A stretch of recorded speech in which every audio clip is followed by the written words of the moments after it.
Храповицкий мост – автодорожный железобетонный консольно-балочный мост через реку Мойку в Адмиралтейском районе Санкт-Петербурга, соединяет Второй Адмиралтейский и Коломенские острова. Соединяет набережные Адмиралтейского и Новоадмиралтейского каналов с улицей Писарева. Рядом с мостом расположены комплекс Новой Голландии и дворец великого князя Алексея Александровича. Выше по течению находится Краснофлотский мост, ниже – Корабельный мост. Ближайшие станции метрополитена – Садовая и Адмиралтейская.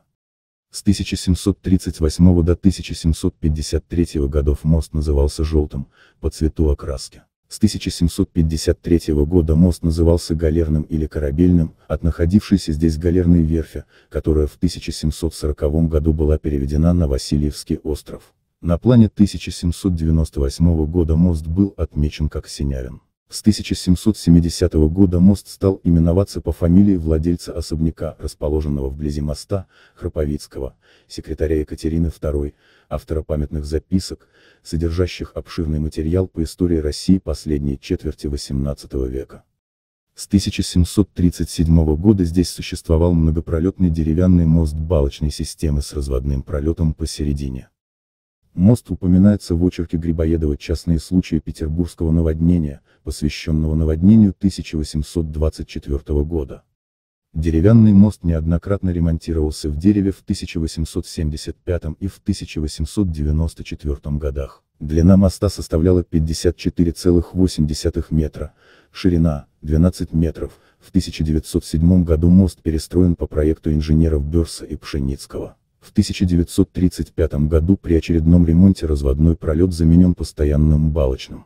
В 1941-1942 годах мост был частично разрушен артиллерийскими снарядами. Капитальный ремонт был проведен силами отдельного Ленинградского дорожно-мостового восстановительного батальона МПВО.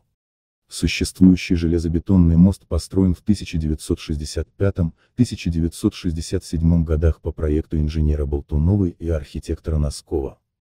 Мост однопролетный железобетонный, консольно-балочный. Пролетное строение имеет криволинейное очертание нижнего пояса, выполненное из предварительно напряженного железобетона. Балки консоли смыкаются в середине пролета посредством несовершенного шарнира. Поверху балки объединены железобетонной плитой проезжей части, включенной в работу главных балок. Фасады облицованы металлическим листом. Устои моста массивные, из монолитного железобетона, на свайном основании облицованы гранитом. Общая длина моста составляет 45,4 метра, ширина моста – 20,5 метра.